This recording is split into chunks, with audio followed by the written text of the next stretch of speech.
Assalamualaikum warahmatullahi wabarakatuh. Perkenalkan, nama saya Muhammad Eldi Suryadi dari kelas 11 IPA 3. Di sini saya akan menjelaskan tentang gelombang stasioner. Pengertian gelombang stasioner. Gelombang stasioner yaitu perpaduan dua gelombang yang mempunyai frekuensi, cepat rambat, dan amplitudo yang sama besar, tetapi merambat pada arah yang berlawanan. Singkatnya, gelombang stasioner yaitu perpaduan ataupun superposisi dari dua gelombang yang identik tetapi berlawanan arah. Sebagai contoh, gelombang tali yang diikat di salah satu ujungnya, lalu ujung yang lain kita ayunkan naik turun. Besar amplitudo gelombang stasioner akan berubah-ubah di antara nilai maksimum dan nilai minimumnya. Titik yang amplitudonya maksimum disebut juga perut, dan titik dengan amplitudo minimum disebut simpul. Gelombang stasioner ada dua jenis, yaitu gelombang stasioner pada ujung tetap dan stasioner ujung bebas. Gelombang stasioner pada ujung tetap. Dari gambar tersebut bisa diketahui bahwa ujung tetap terikat akan membentuk dua gelombang tali yang arahnya berlawanan. Masing-masing mempunyai persamaan gelombang.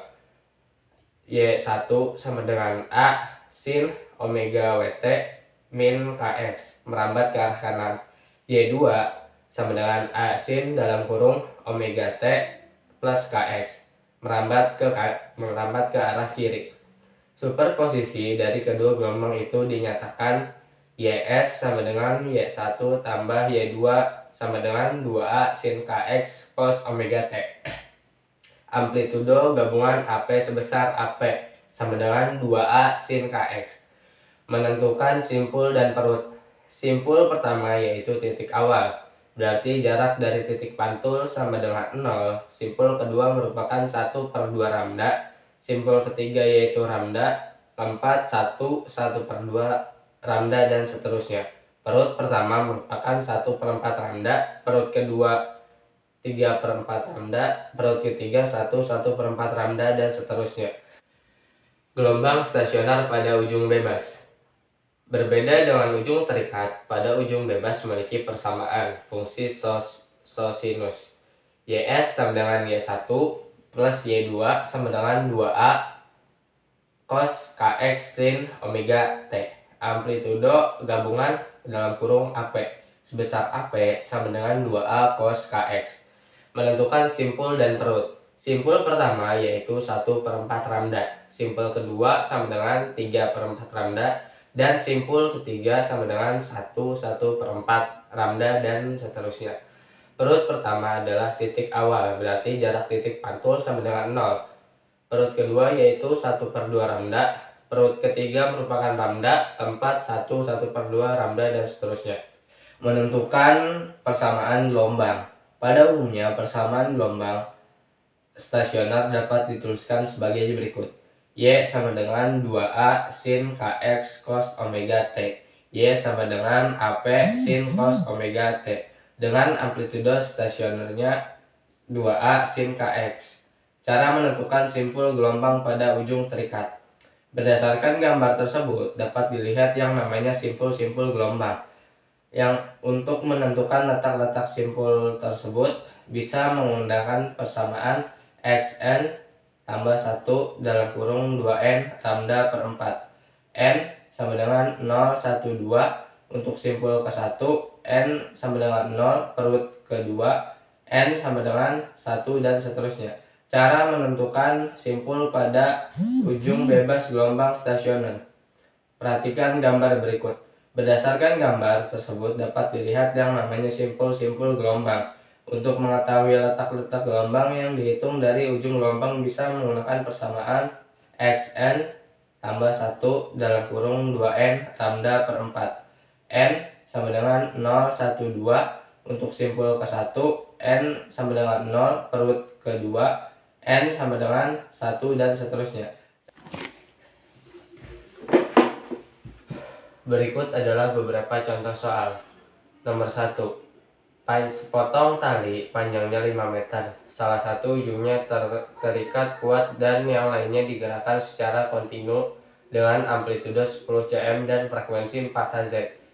Jika cepat rambat gelombang pada tali itu 8 meter per second, Tentukanlah amplitudo titik P yang terletak 1,5 meter dari ujung terikat.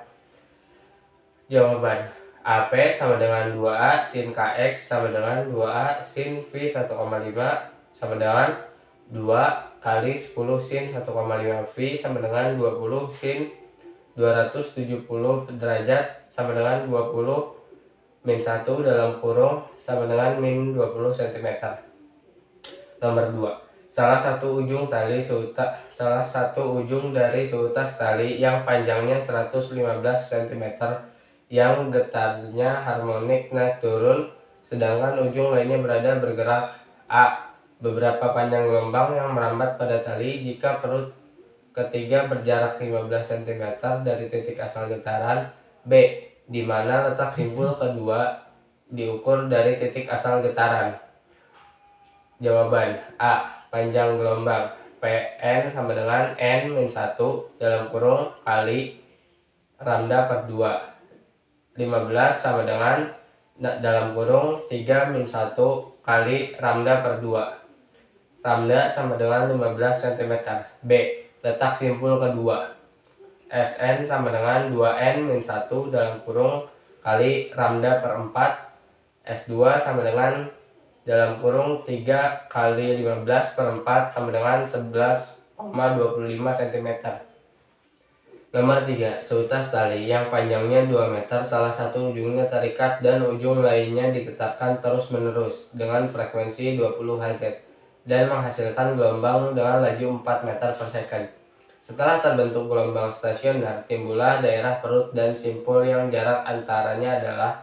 Jawaban: X sama dengan 1/4 kali lambda, X sama dengan 1/4 kali lambda per F, X sama dengan 1/4 kali 4/20, X sama dengan 1/20 M sama dengan 5 cm. Nomor 4. Setelah tali yang panjang, salah satu ujungnya digetarkan terus-menerus dengan amplitudo 10 cm. Periode 2S, sedangkan ujung yang lain dibuat bebas.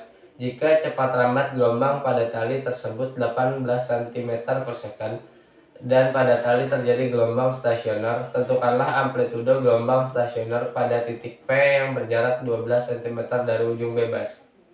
Jawaban: diketahui A sama dengan 10 cm, T sama dengan 2S, V sama dengan 18 cm per second, X, V sama dengan V kali T sama dengan 18 cm per S kali 2S sama dengan 36 cm. K sama dengan 2V per lambda sama dengan 2V per 36 sama dengan V per 18. AP sama dengan 2A cos KX sama dengan 2A cos V per 18 12 sama dengan 2 kali 10 cos 2 per 3 V sama dengan 20 cos 2 per 3 180 derajat dalam kurung 20 sama dengan 20 cos 120 derajat sama dengan 20 kali min 1 per 2 dalam kurung sama dengan min 10 cm. Nomor 5.